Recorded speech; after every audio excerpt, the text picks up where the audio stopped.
I feel like I've been rambling. You guys, I see you guys making eye contact. Like, I don't We always make eye contact. We're good.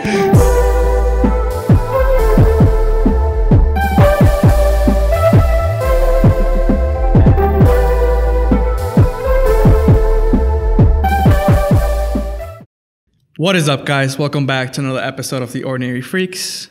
This week's guest has been taking photographs professionally for over 9 years.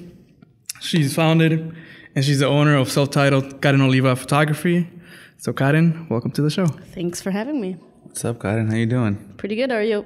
I'm good. I'm ready to go. Ready to rock. All right, let's do this. All right, you want to go ahead and start, Eddie? Yeah, so let's start it. Before we get into what you're doing now, I want to go back and get a little bit of background. So how were you as a kid? Anything, circumstances, childhood? So my family's from León, Guanajuato. So born and raised in Milwaukee. I'm a South Side kid at heart, just because I feel like a lot of my growth and education was based in the South Side. So for me, the South Side of Milwaukee has like a really special place in my heart. So a lot of my values and education is rooted in that area. So like I was saying, for me, education was such an important thing in my life, just because, you know, being first generation and being a Latina, you know, your parents come here from Mexico or, you know, wherever to kind of provide a, you know, better life for you. Yeah, so it's the dream. It's the dream. So a lot of that was instilled in me at a very young age. My mom, especially, like, I could still remember back in the day, like in kindergarten or before kindergarten, I should say, like, you know, she used to have me sit there and like I'm drawing like the little O's and whatever. Oh, yeah. And, you know, I just think back at all those times and I just remember that it was something that I wanted to accomplish in the long run and be someone successful. Like, I didn't know exactly what I wanted to do. I just knew that whatever I would end up doing, I was going to be good at. So yeah. Just random question. It brought back memories you having to draw a little old. Do you have siblings by any chance? Yeah, I have two. I have my sister and my brother. Are they younger? Yeah, they're younger. Did they have to do the same thing you did? No. Thank you. I know. give my mom till this day, like, I give her shit for both of my, like, I had, like, they literally would buy me, you know, like those math books and like, yeah, with the little cursive. lines. yeah, Yeah, like the I had to cursive. do all that, like sit down in las tablas, like learn your multiplication. Yeah. Like that was like my summer or like Saturday, like ponte a hacer algo. Yeah. And then like my sisters, dude, they didn't have to do anything. And like till this day, about it. I'm just like, I still tell my mom, I'm like, why? That's not fair. That's not fair. Well, I mean, you know, I think when you're like the first child, and for me, like I was the first one. My mom, and I refer a lot to my mom because I feel like my mom and my dad are both like my biggest motivation in life. And I think like when you know how much they have sacrificed for you, like it kind of like instills like this. It ignites like this fuel in you to just like keep pushing. Yeah. So for me, you know, education was a big priority. So I did the whole like high school and college, and a lot of that was because of her, and because it was something that I really wanted to do. I think that for me, a lot of that drive came from seeing them, you know, work crazy hours and Just hustling. Yeah. So education was kind of, you know, that was rooted in you, and you pursue that to the fullest. Yeah. What's your earliest memory of like photography, and when does that come into the picture? So for me, photography has always played like a role from very early years. Okay. I remember at the time my aunt used to live with us. She was like, I don't know, 21. She just moved in, and we were like full house. Everyone lived with, you know, my aunt and my uncle. And I remember we used to go into her room, me and my sister. Yeah. And if anyone knows, me and my sister were like complete opposites. Okay. She would go into her room to look like for her sombreros and like her like try on clothes, and I used to go into her room for one specific thing, and that was her Polaroid camera. Gotcha. So awesome. Like sometimes I used to get lucky and there was like film in there, and sometimes I would just like pretend to take pictures with it, you know. But yeah, like for me, like photography was always like something that I liked just in general. I remember like I have really early memories of just like asking my mom to like buy me a camera at Walgreens, you know, the Kodaks. Yeah. Like I would save like my $5 or they would just buy it for me. And like I would go on field trips and like take pictures. So like I still have a lot of these pictures that I used to take when I was a kid. I actually hold onto everyone's pictures. I have them all in a box, like the pictures of me when I was little, like our family vacations. I just like to hold on to everything. So you're a hoarder. A little bit. I'm a picture hoarder. But, you know, it was just something that I really like to like have to look back on. And, you know, those pictures like they hold memories, and a lot of it I'm able to see part of who I was back in, you know, those moments. Yeah. So yeah, like for me, photography was always something that I liked, but it was never like something I'm like, this is what I want to do when I grow up, you know? Right. So for me, a lot of it started developing in high school. Okay. In high school, I felt like I was trying to figure out who I was. So I'm this Southside kid going into Whitefish Bay, you know, going to Dominican. I was like a fish, you know, out of the pond. Yeah. Right. So I just didn't know like what to do, like, or like what do I want to do? And I just kind of went for everything. I was doing like all these crazy things. Like I was like including myself in like soccer, campus, you know, just trying to figure it out. But what really caught my attention was at the time, this teacher, Mr. Tomsey, who like really inspired me to get into photography. Not because he was like teaching a class or anything. He was just kind of like the teacher who walked around with a camera. And he would just kind of photograph events and stuff like that. And I really was like intrigued by him in the sense that I was like, where are these pictures going? Like, I want to know where these pictures, because I could see that sometimes he would take like pictures of like, you know, you and your group of friends.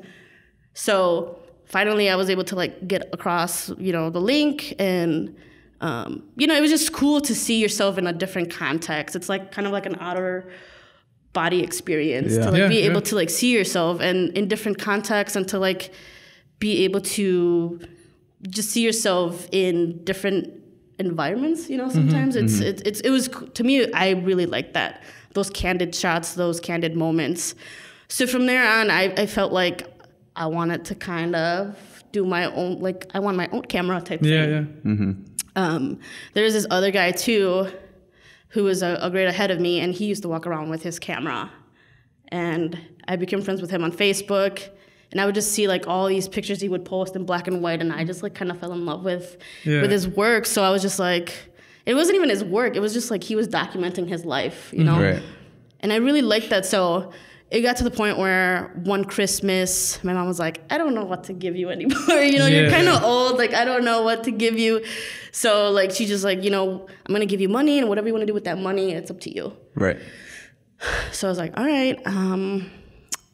You know, at the time, the Circuit City across the street from that Best Buy was hell yeah. And they were having like a sale, and because they were going out of business. They were staying like on sales though. You know, I think that was a marketing plan. Like, yeah, but I guess this time it was for real. And yeah, I remember just kind of like, it was kind of like a table like this, and there's like cameras, and I was like, oh my God, I don't know which one to get. So what was the first camera? Like after an hour of just like pacing back and forth trying to figure it out, I just got like some Sony camera. Okay, yeah. And my mom was like, do you even know what you're looking for? And at the time, honestly, no. Right. I just picked what I thought was good, and then I would take my camera to school. At this point, it's now like junior year of high school, and I would just like walk around, photograph my friends, that kind of thing. And that's where it kind of like stemmed from, you know, just documenting moments. So at this point, it was kind of just like a hobby. Yeah, it was always a hobby. It was something that I just liked to do for my own pleasure of photographing. Right. Yeah. So you get into photography, you finish high school. Did you know what you want to do right away, or what was your next move after that? So for me, high school was like super like important. The entire time that I was in high school, my main goal was I have to excel academically to be able to make it to this next step, which is college. So I really drove myself to do the best I can do academically from freshman year. Like it was nonstop, just go, like just trying to get the best grades possible because I knew that was going to be my shot at college. You know, my parents have always said to me, you know, the best gift that we can give you is your education. Yeah. So for me, like, that was always, you know, and it would come up in conversations where, you know, you're kind of talking about school, like, oh, I don't think I could do this anymore. Like, it's just so, you know, so draining, like, sometimes, you know. No, I agree. And, you know, and I would always think back to that moment, and it would just kind of, like, drive me to, like, keep pushing myself, keep trying to get good grades. So then at this point, I kind of achieved my goal, which was to get into Marquette. Okay. So at Marquette, you know, I was just like, I was, you know, going full speed, like, with making. You were laser focused on, like, that goal, but then once you got to that goal, you're like, oh shit. Yeah, so I was laser focused on that goal, and then when I got to college, I was just like, I don't know what I want to major in. Yeah. You know, I knew my strengths, and I was really realistic with what I was capable of doing. So I was like, I know I like to do research, and I know that I'm good at writing. You know, I know I'm good at X, Y, and Z. Not good at math. Definitely not going into business. You know, but you know, that's just how I was thinking. And my parents were really supportive of every move that I made. You know, sometimes you get those parents that are like, you have to be a lawyer, or, you know, strive for, like, a real job. But, like, what is a real job, you know? So, like, for me at this point, I'm at Marquette. I got into the EOP program, which was very, very, like, crucial for me because all their help really helped me to kind of, like, navigate this beast of, you know, college. So like, with their help, I was able to determine, okay, I love to do research. I love to talk to people. I want to pursue psychology. So I'm sitting there, I'm, like, going through all the classes, you know, doing all that. And then my friend's like, yeah, man, like, I really like, you know, my classes. I'm doing media, and I'm doing, like, communications, this and that. And I was just like, yeah, that sounds cool. That sounds cool.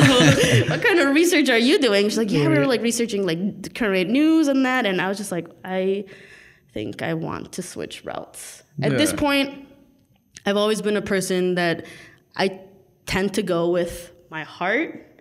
I don't so much think with, like, I do. You know, it's just this constant battle of, like, feelings and, like, the logical sense of things. Right, yeah. So at that time, I'm like, you know what? This next step might feel right to me.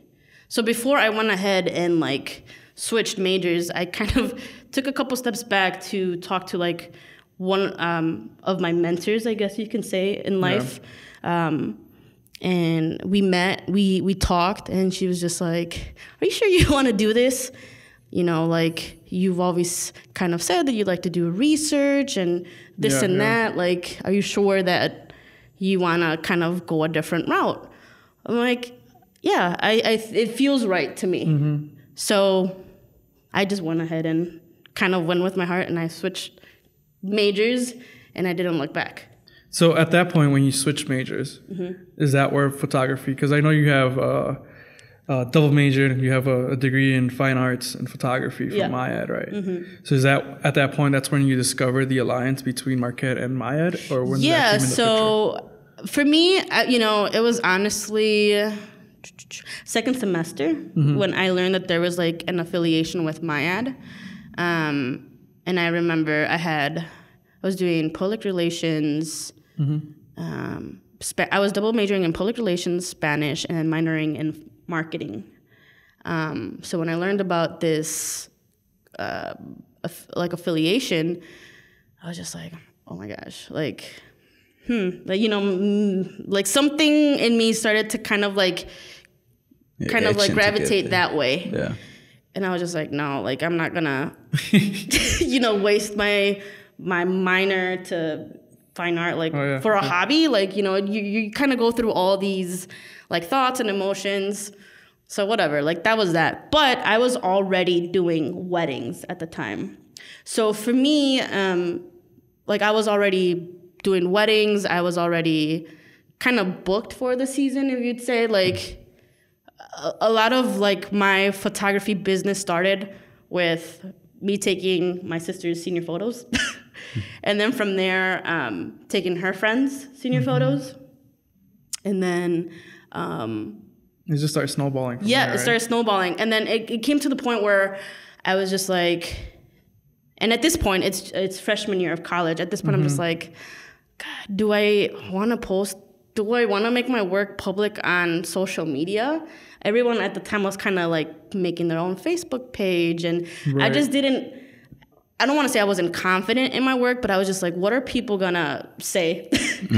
Just because, you know, you're like, oh, now she thinks she's a photographer, you know, like. Even then, or just, I mean, you're putting your stuff out there for the public to criticize. Right, exactly. That's something huge. Yeah, and like for me, you know, I'm a person that's very much like, I don't want to say I'm like emotional, but, you know, I take everything that I do, like I put my heart in it. So it's just it was just like a very critical moment. I remember I was in my like living room on the floor with my laptop. I had already built the Facebook page.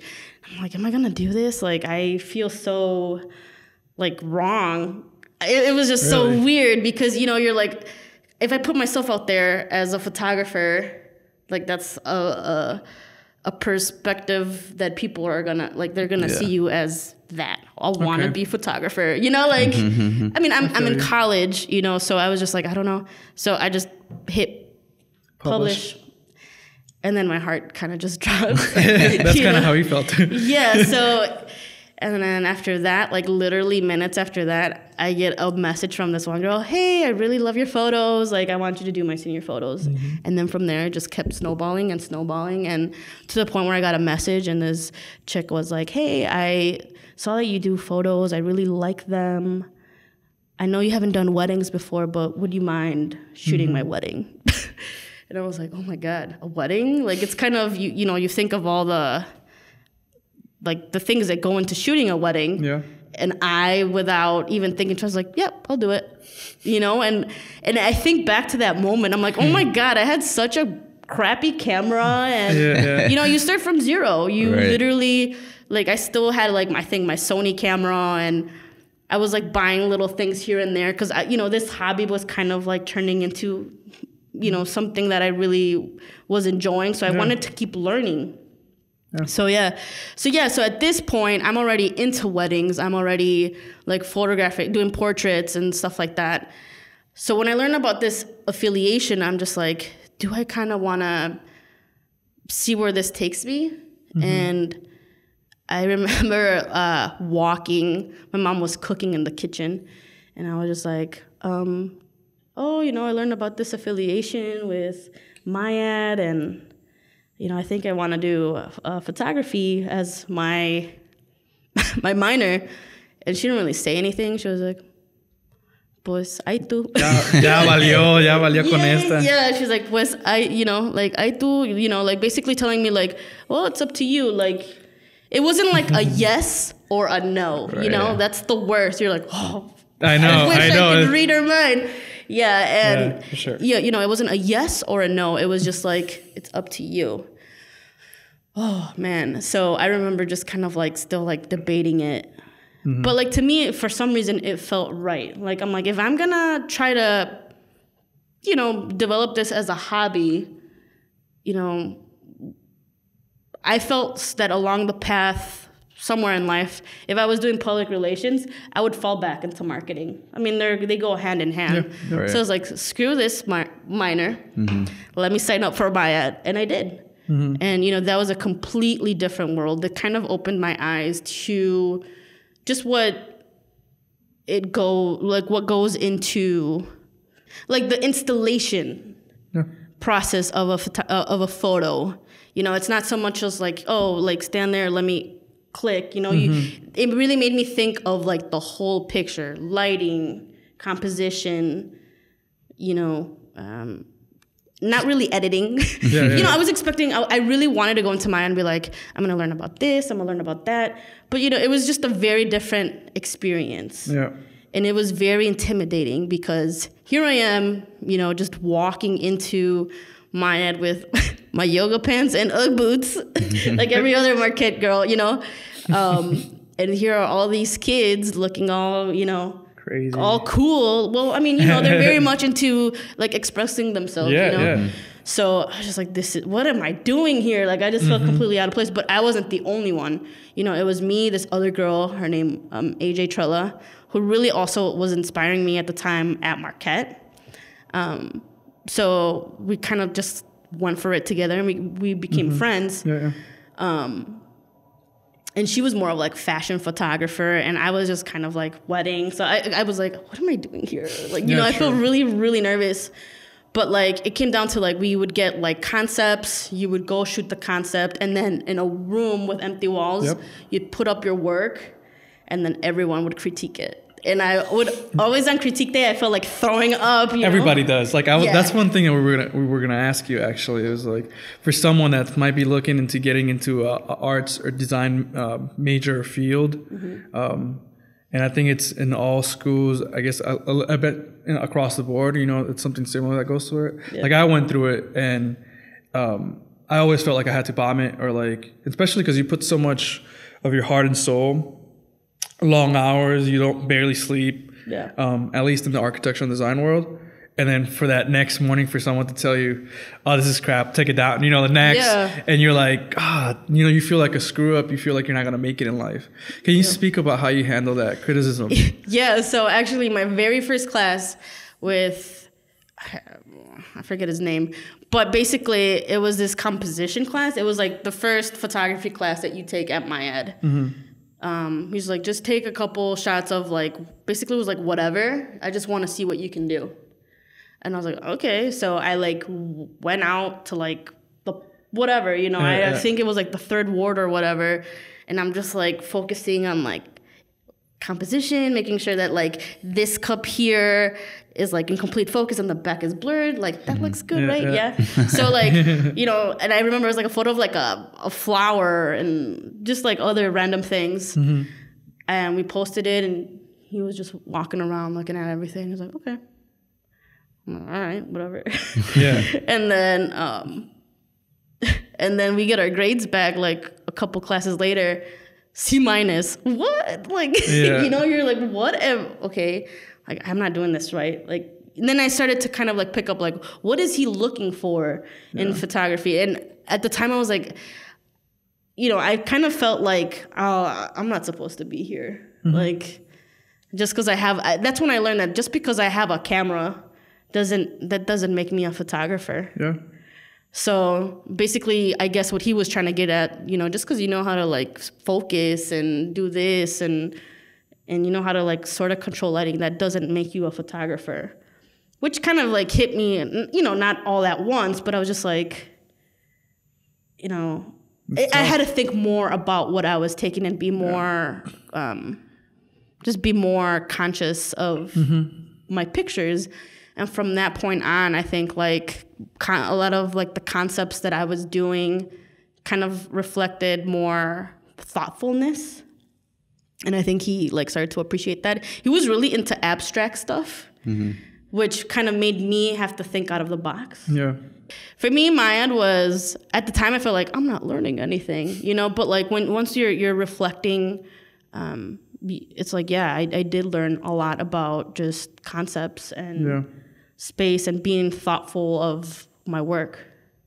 So for me, MyEd was a good experience. And I don't regret it. Because a lot of times you think you're like, oh, I just should have gone with my marketing and I could have learned this through YouTube or whatever. A lot of what I was doing at the same time I was taking 18 credits at Marquette and MyEd together. I was working a part-time job at Marquette as like a student caller or whatever. And then I was also already doing weddings. Wow. And at the same time, I had to, do these projects for MyEd. A lot of times I would sometimes use like my client work as projects if I saw that it fit. Yeah. And then I would just kind of like word it to make it, Yeah. And like it was just so overwhelming at the time. So much to do, right? But like for some reason, I mean, when I look back at it, I'm like, how did I do it? But it was just, I think I was just so driven at the time to just pursue, this hobby, which was photography. And I think at that point, that was a turning point for me when I was taking this other class, and the professor came up to me and he's like, well, what is your like thing? Are you more of like a portrait? Like, what are you doing? And I was telling him, well, I'm doing like 10 weddings a year now. And then he like kind of just stopped me there. He's like, you know what? You need to get an LLC. Yeah. And that's when it kind of clicked with me that, okay, this is kind of like a business. Yeah. It's legit. So for me, it was just, it kind of like did a switch in my head, if that makes sense. Like, I wasn't seeing this anymore as a hobby. Like, it was becoming more of like something that I could potentially live off of. Yeah.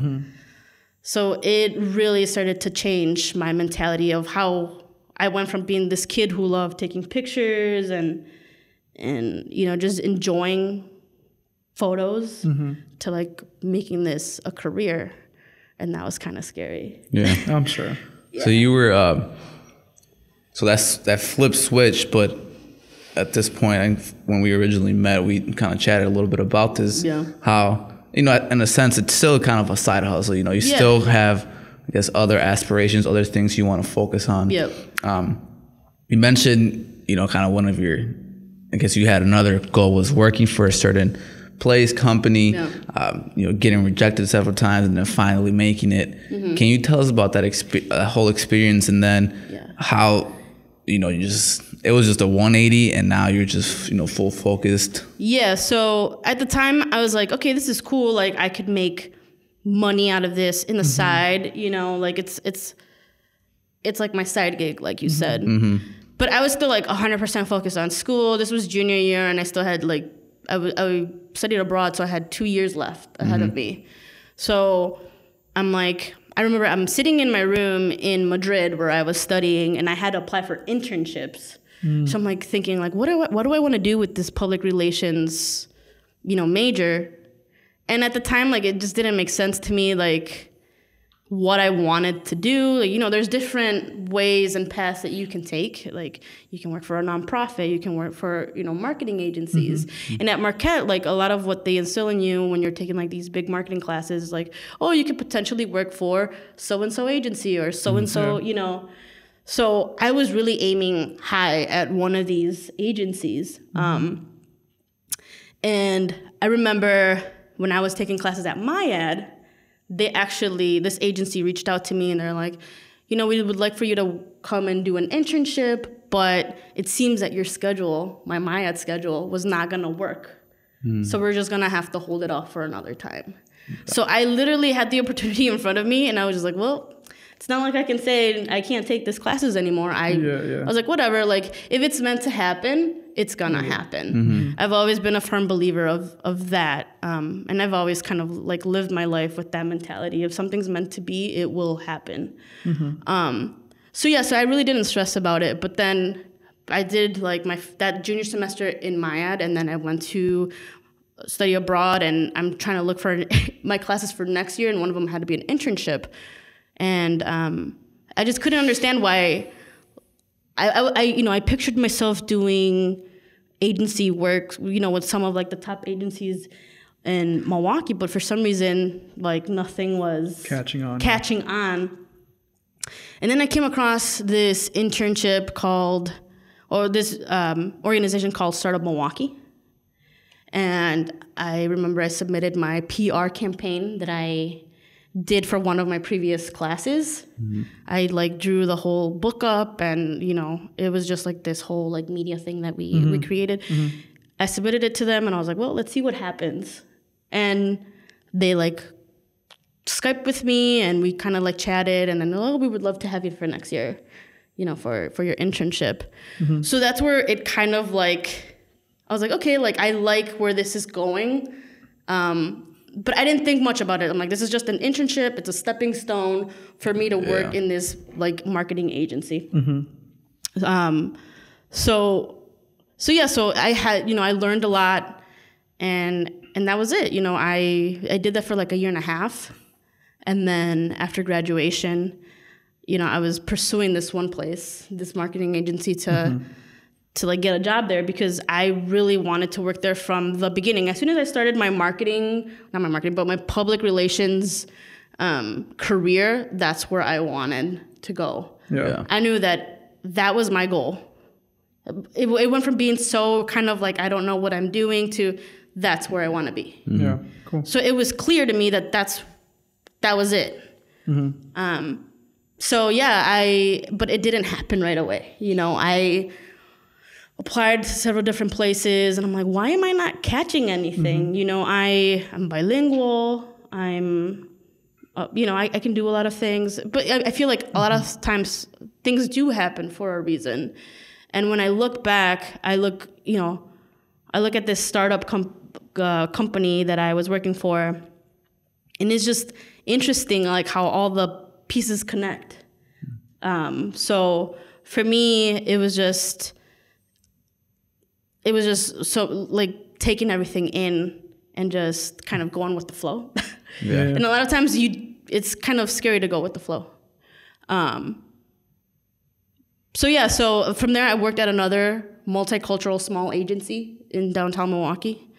And I was doing a lot of work with the community. I was doing photography. I was doing, you know, press releases. I was doing this and that. I really enjoyed it. But my goal was still to be in this agency. So I kept applying and I got in. Okay. And once I got in, I was just like, I made it. My parents were so proud. I'm sure you feel super accomplished. Yeah, I was like, oh my gosh, I made it. This is what I want to do. I'm going to be here for the rest of my life. You know, like that's what you think. Like for me, I know it's kind of crazy, but like my goal was like, I want to be a director of some department, you know, in this agency because I know that I'm capable of it. Doing that, right? At least that's what I wanted to tell myself, you know. But like you want to work towards something because if you're not, then you're kind of like, you know, it's kind of pointless. So that was my goal, and I remember being so excited. My parents were really excited. Everyone was excited for me because this was something that I was really working for. So yeah, like life was good till I don't know, till basically it wasn't. Yeah. So tell us, like, that's what we really want to know. Like, how do you go from, you know, obviously landing your dream, maybe not dream job at the time, but at least being at one of those companies where you can see yourself basically retiring up to. Yeah. And then, you know, through that transgression of time, then being like, oh shit, this kind of sucks, or whatever you might feel like. How was that? And then from there, like, what was your turning point? Yeah. So for me, it was very much like, okay, I made it. I'm here. You know, this cubicle is going to be like my home for the next couple of months, years. I don't know. Yeah. So yeah, it was something that I was just like ready and pumped for. And as the days go by, you know, you're like less pumped, you're like less motivated, and you're just like what's happening? But like for me, it just started, like something happened where I just felt like I went from working with people and my community to like basically just calling people, and like, you know, you're essentially in a box and you're just working by yourself with your computer and your phone. And for me, that place was so cutthroat. And I felt like, well, I used to tell myself like I'm like, it's cutthroat, but I'm capable of dealing with it. But it was too cutthroat. You know, some people are not made for corporate jobs, and I felt like I was slowly starting to learn that I wasn't one of them. So for me, I guess that's when gears started to shift. I remember like I used to walk through the hallways, and everyone by their like cubicle had like their name and then the years they've been there. Oh God. And you know, you're just like, cool, like this person's been here for 15 years. That's like half of my life. That's when I was in middle school. Oh my God, like why am I thinking back to middle school? Like, you know, like you just kind of go through like all these emotions. Like, do I want this to be my life, sitting in a cubicle for 9 years? And So at this point, I'm kind of struggling internally with my emotions and like, what do I want in life? So I was kind of having like an how do you say it? Existential crisis. So this was all just a stir of emotions. You know, I just felt I couldn't relate to anyone. And I started reading books. You know, I started to go to Barnes and Noble, and I went to the like self-care section, and I was just like, you know what, I'm gonna pick up couple books because I just feel like I can't relate to anyone or anything. You know. Do you remember some of those books? Yeah. So one of the books that I read was El Luna, so the Crossroads of Should and Must. Okay. And one of the quotes that like got me was, oftentimes we struggle living the fullness of our life because we're not expressing the fullness of our gifts. So for me, that was very much like I just kept picturing myself in this cubicle at 7:30 in the morning, wishing it was already 5 o'clock. Yeah. You know? And so I just kept reading that book, and I don't know, I felt like I was like relating, and like it was just like my gears starting to change. Yeah. So I'm like reading this book, and I'm like, okay, where do I fall under in these categories?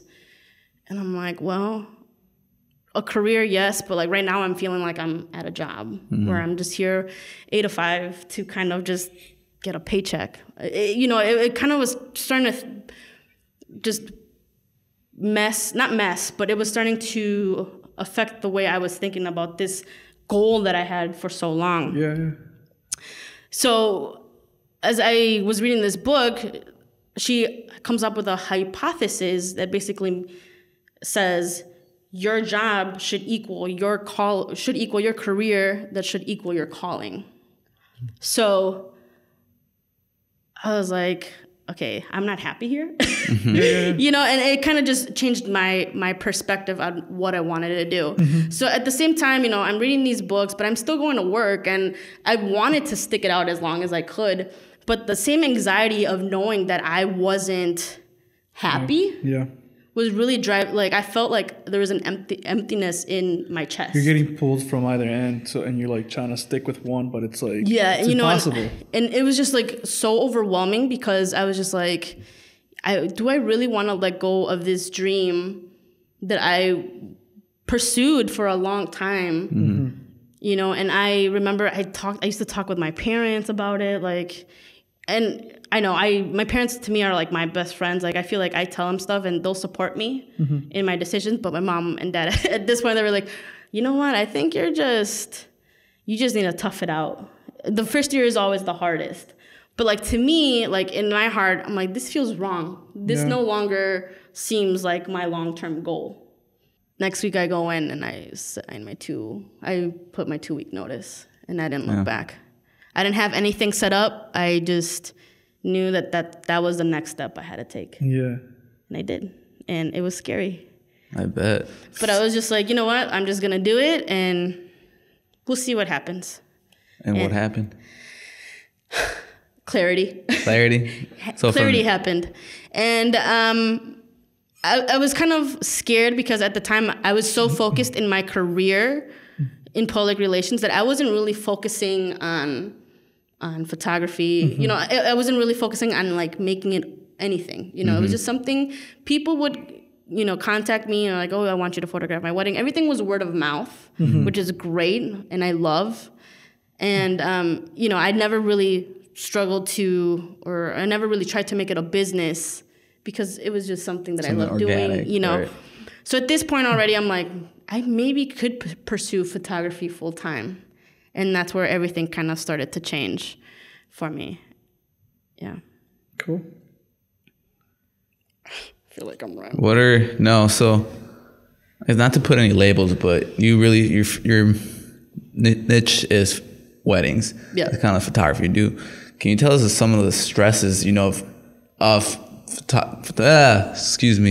the stresses of photographing weddings and just dealing maybe with that sort of atmosphere compared to, senior photo shoot, just go. It's a high school student, take some pictures. Yeah. I mean, it's very stressful. Weddings are a lot of things that a lot of photographers don't like to do. But I honestly really enjoy it. I get like an adrenaline rush from it.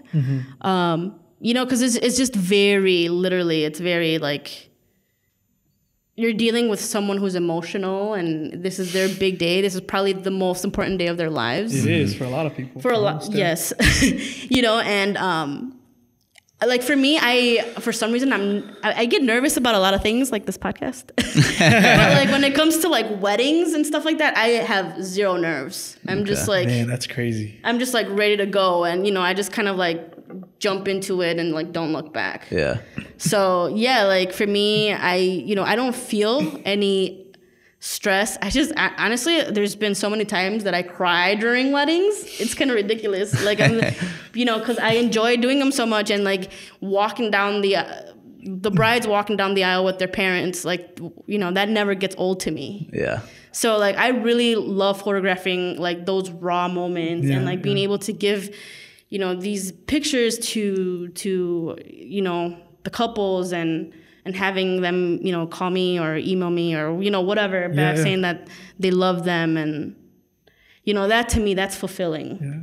So yeah, like to me, I live off of that adrenaline of giving people, moments and giving people that ability to relive, certain events. Like I love that. Like to me, that's what I love. I photograph seniors and babies. I basically photograph anything that comes my way. But like my specific niche that I love doing, it's weddings. Gotcha.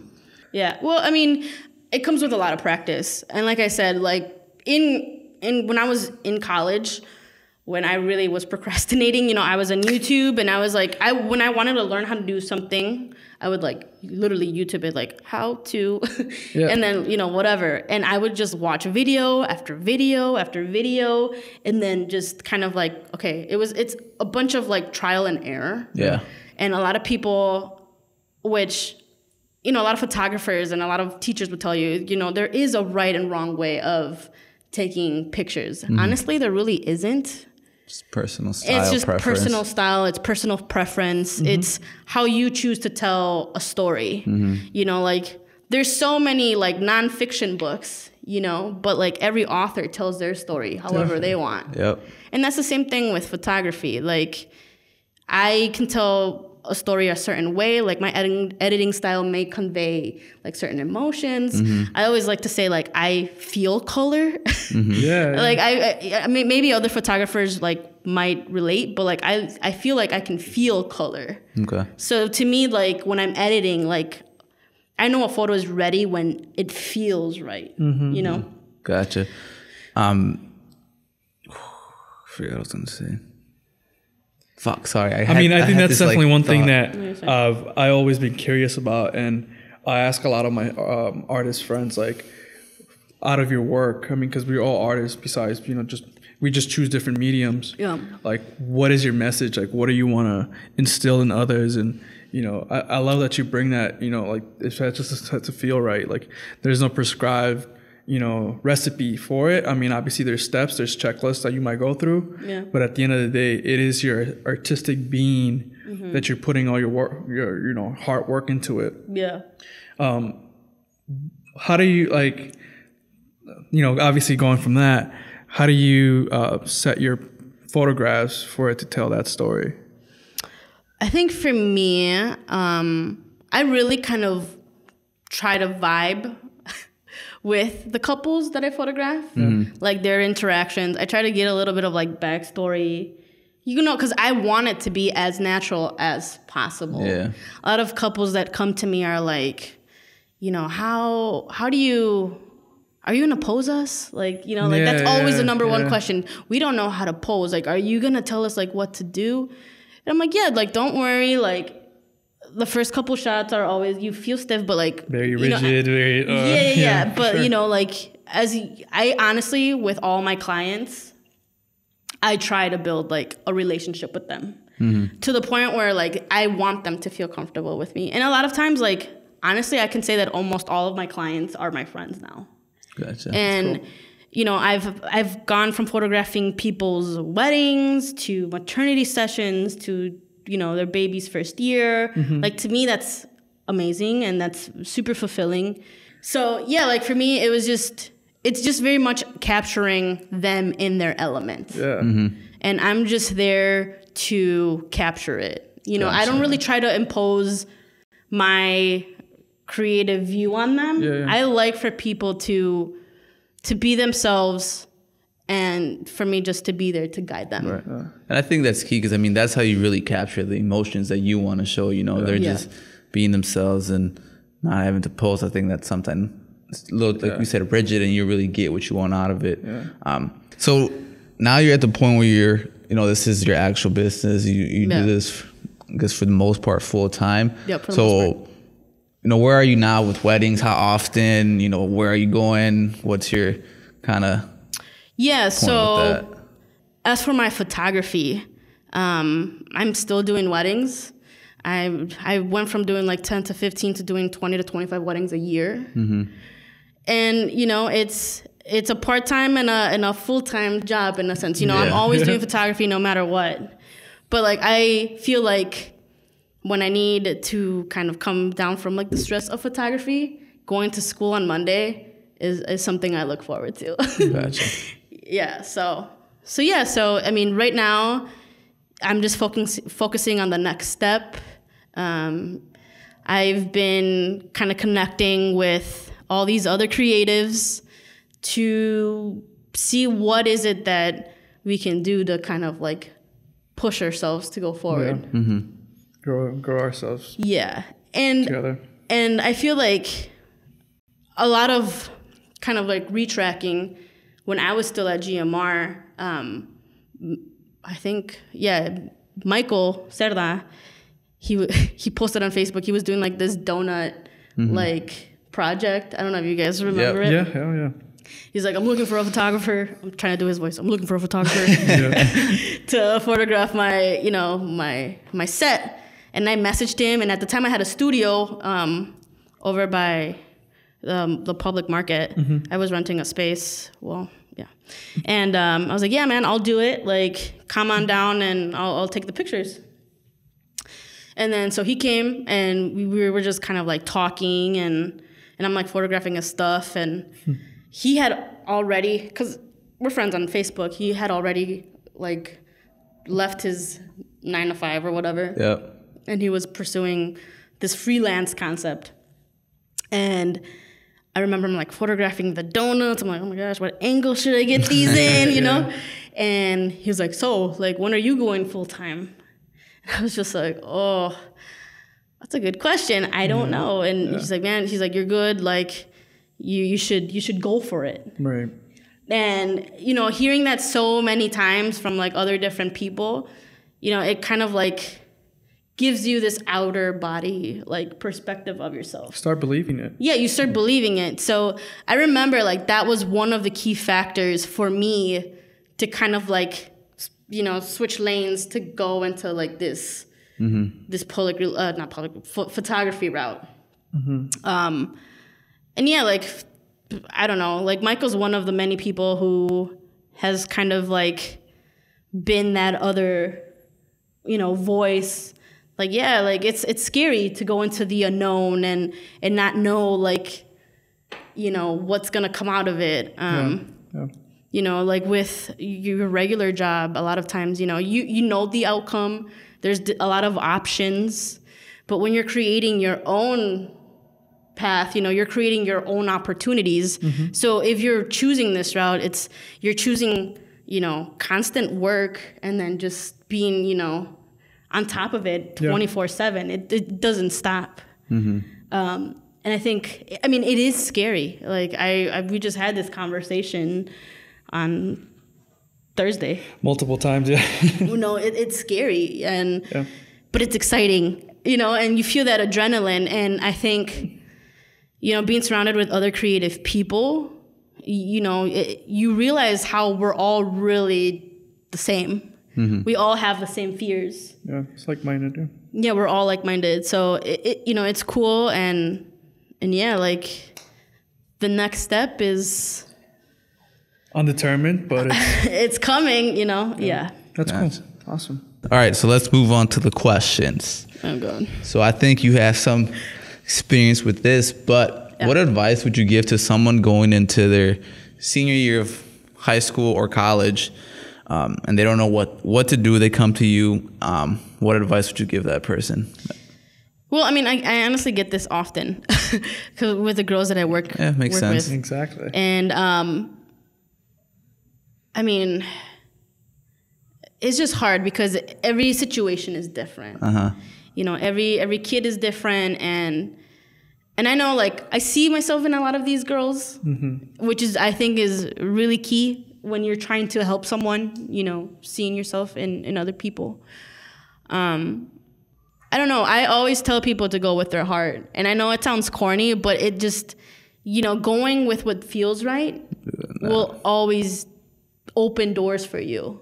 You know, when you do what you love, that love for whatever thing will gravitate you towards more things, you know, and open more doors. Yeah. So I always tell people, just go with your heart, and like, if it feels right, it feels right. Like, don't just make irrational decisions because you're upset. Or I always tell people to reflect, like, and I do this often too, like before going to bed, or, you know, like throughout the day. I drive a lot for some reason. So like when I'm driving, you know, I'm just like, I feel like I'm really much in tune with myself. And that's what I just tell people, like, be in tune with yourself, because ultimately, like, you are your own person, and you're the only person that could defend yourself in any situation. Yeah. So, you know, self-love. Yeah. What's the best advice you've gotten, and who did it come from? Oh God. Best advice I've gotten.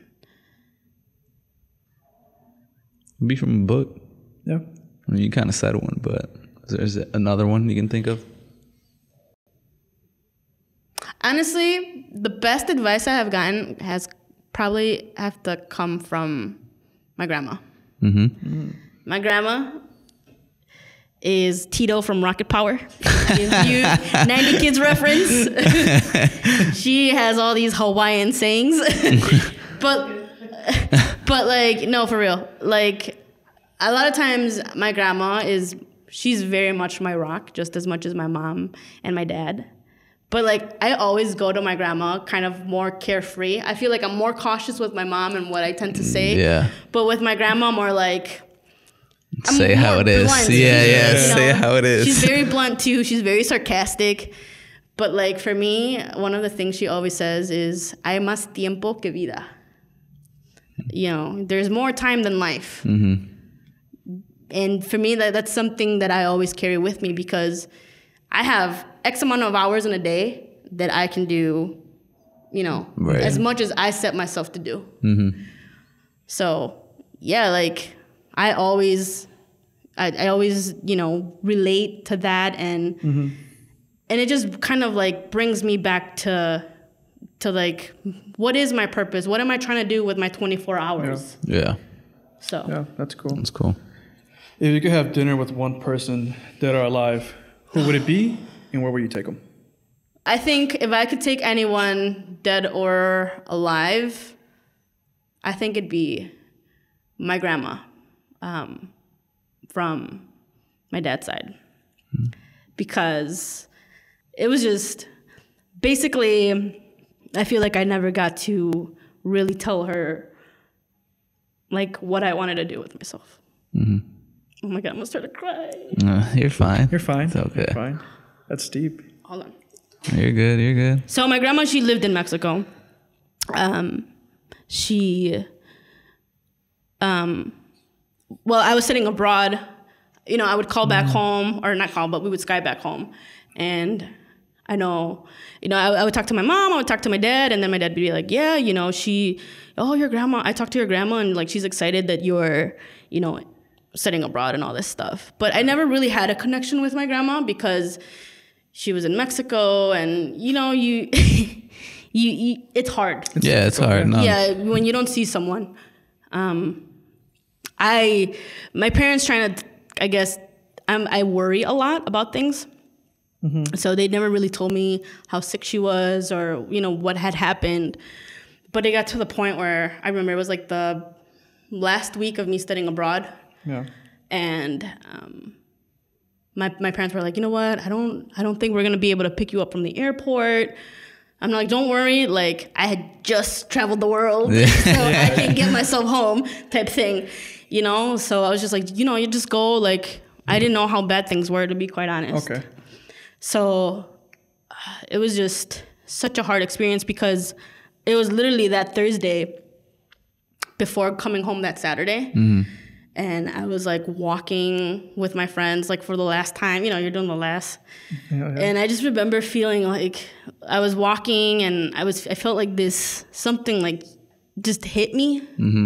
And the sun was setting and it was just very weird. It was like very blinding. Like I've never really told anyone this, but you know, I felt weird and I felt like calm, but I also felt like something was not okay. Yeah. And I felt like I felt like the sun was, like the warmth of the sun was like embracing me. Yeah. It was really weird. And that's crazy. I remember I was just like, cause like I was kind of walking uphill. I remember feeling like, I have to go home. I have to go home back to like my room. Right. And my friend's like, no, let's look at this beautiful sunset. Let's take a picture. And I was like, fine. So we like took this picture with this beautiful sunset, whatever. And I go home. I go back to, you know, my room. I'm like scrolling through Facebook. My parents at this time are already flying to Mexico. So I knew I didn't, you know, they were connecting or whatever. And I scroll through Facebook and I see my cousin's like Facebook post, you know, basically saying. Right. And I lost it. I lost it really bad. I like ran. I remember I ran to my host room's brother and I was like, my grandma passed away. And I didn't know what to say. Yeah. And he just held me for like the longest. And it was just so rough. And then after that, I like called my sister and she was at the movies and we're just like crying together through like FaceTime. Yeah. It was just so rough. That's crazy. And you know, if I could have, you know, dinner with someone, it'd be with her because I feel like I just never got the chance to tell her what I wanted to do with my life. Yeah. That's huge. Well, thank you for sharing that. Yeah. Appreciate it. Switch things up a little bit. We're going to ask you our final question. Okay. Now, we ask everyone that comes through the show or podcast, not show. I wish it was a show. It's a show. It's a show. It's a show, okay? On a scale of 1 to 10, how weird are you? How much of a freak are you and why? Well, honestly, people always tell me I'm weird. I think I'm very much weird. Like, I remember high school, I remember this girl that I was pretty good friends with. Stay weird, Karen. You're good at it. Oh my God, that's awesome. Yeah, so I was like, oh my God, like I am not that weird, you know, but it's fine. You know, I feel like I'm my own person. Like I just try to be the best me. So I feel like I'm weird. That's fine. Could you rate it? Could I rate it? I feel like when I don't know people, I'm like a 1. When I know people, I'm like a 9. Yeah, for sure. You know, you're just like, you're weird. Like, I don't know. I don't mind it. All right. I embrace it. That's cool. All right. So before we go, let the people where they can find you, what you're up to. Where they can find me? Yeah. On the south side. South side. I'm kidding. I love that. Well, no, for real, you can. But you can find me on Instagram, Karen Oliva Photography. Facebook too, but you're building your website. That's all under construction. Yeah. My website is under construction. Yeah, but cool. All right. Yeah. Cool. Thank you so much. Thank you, Eddie, for hosting again. Thank you. Thank you, Ordinary Freaks. It's been a great episode. Karen shared with her amazing story. Please like, subscribe, and stay tuned for next week's episode. Thank you. Peace. Peace.